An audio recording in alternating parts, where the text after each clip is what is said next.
Assalamualaikum warahmatullahi wabarakatuh. Selamat malam.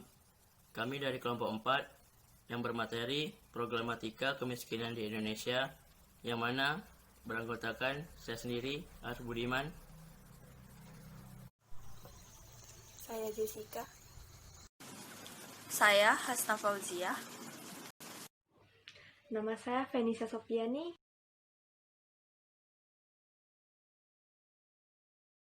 Definisi kemiskinan.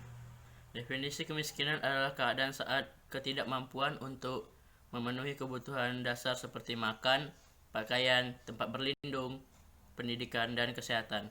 Kemiskinan dapat disebabkan oleh kelangkaan saat pemenuh kebutuhan dasar, adapun sulitnya sukses terhadap pendidikan dan pekerjaan, di mana bisa kita lihat di PowerPoint kami ada foto-foto dampak kemiskinan di beberapa wilayah.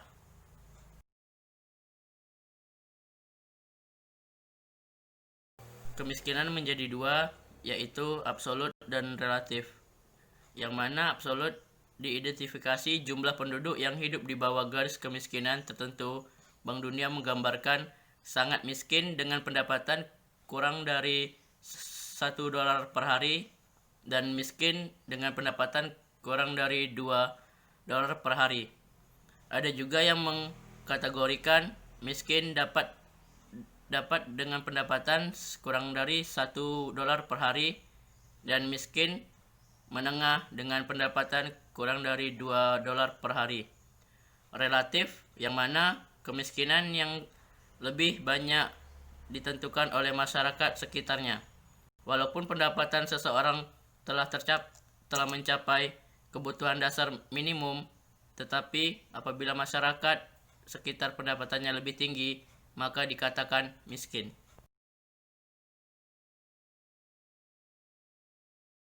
Selanjutnya saya akan menjelaskan ciri-ciri masyarakat miskin menurut Fernandes tahun 2001. Yang pertama adalah aspek politik, yaitu tidak memiliki akses ke proses pengambilan keputusan yang menyangkut hidup mereka. Yang kedua adalah aspek sosial, yaitu tersingkir dari institusi utama masyarakat yang ada. Yang ketiga adalah aspek ekonomi, yaitu kualitas sumber daya manusia rendah, kesehatan, pendidikan, keterampilan, rendahnya kepemilikan atau aspek fisik, air bersih, dan penerangan. Yang keempat adalah aspek budaya, yaitu budaya kualitas sumber daya manusia rendah, etos kerja rendah, berpikir pendek, dan mudah menyerah.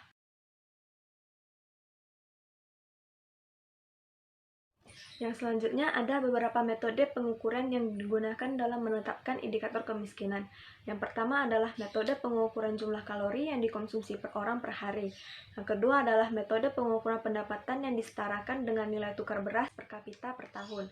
Yang ketiga, metode pengukuran berdasarkan kriteria kesejahteraan keluarga. Yang keempat, metode pengukuran jumlah pendapatan. Yang kelima, metode pengukuran pemenuhan kebutuhan sesuai hak-hak dasar. Distribusi pendapatan artinya ketimpangan atau ketidakmerataan pembagian hasil pembangunan suatu negara di kalangan penduduknya. Relatif artinya perbandingan jumlah pendapatan yang diterima oleh berbagai golongan penerima pendapatan didasarkan pada besarnya pendapatan yang diterima. Jika mutlak, persentase jumlah penduduk yang pendapatannya mencapai tingkat pendapatan tertentu atau kurang dari itu. Ukuran distribusi pendapatan menurut Bank Dunia dibedakan menjadi 3, yaitu jika rendah, digolongkan dari bila 40% penduduk berpenghasilan terendah menerima besar dari 17% bagian pendapatan. Jika sedang, bila 40% penduduk berpenghasilan terendah menerima 12-17% bagian pendapatan. Jika tinggi, bila 40% penduduk berpenghasilan terendah menerima kurang dari 12% bagian pendapatan.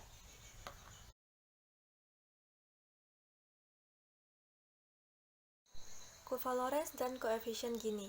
Rasio Gini atau koefisien adalah alat mengukur derajat ketidakmerataan distribusi penduduk. Ini didasarkan pada kurva Lorenz, yaitu sebuah kurva pengeluaran kumulatif yang membandingkan distribusi dari suatu variabel tertentu, misalnya pendapatan, dengan distribusi uniform atau seragam yang mewakili persentase kumulatif penduduk. Semakin jauh jarak garis kurva Lorenz dari garis diagonal atau semakin lurus, maka semakin tinggi tingkat ketidakmerataannya. Jika semakin dekat jarak kurva Lorenz dari garis diagonal atau semakin melengkung, maka semakin tinggi tingkat pemerataan distribusi pendapatannya.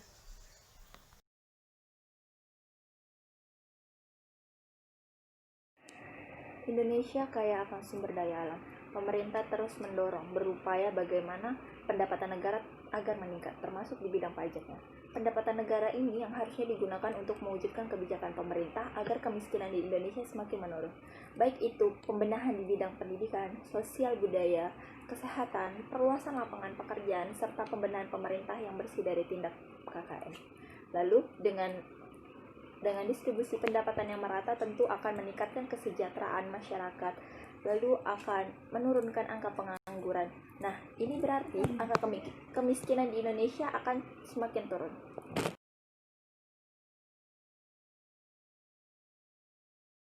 Banyak saudara sebangsa kita yang kesulitan ekonomi, diperparah lagi di tengah pandemi ini. Bertambah jutaan orang yang kehilangan mata pencahariannya, ratusan jutaan orang mengkhawatirkan keselamatan dan kesehatannya. Ini saatnya pemerintah menjalankan kebijakannya, membantu rakyat agar bisa bertahan hidup, memberikan subsidi dan bantuan kepada mereka yang benar-benar membutuhkannya. Hentikan tindakan petinggi yang melakukan korupsi. Bagi mereka yang berpenghasilan tinggi, mari bantu saudara kita yang membutuhkan bantuan. Jangan biarkan mereka yang miskin menjadi semakin miskin. Mari saling bahu-membahu melewati masa sulit ini. Terima kasih.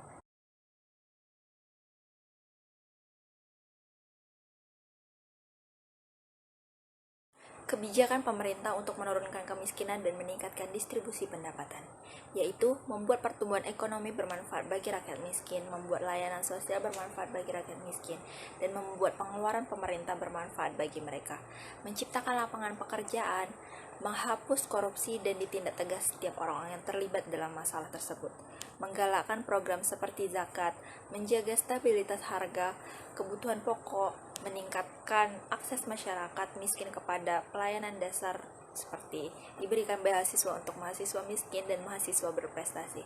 Pertanyaan utamanya adalah, apakah kebijakan pemerintah ini sudah tepat, sudah dilakukan secara efektif dan tepat sasaran? Bagaimana?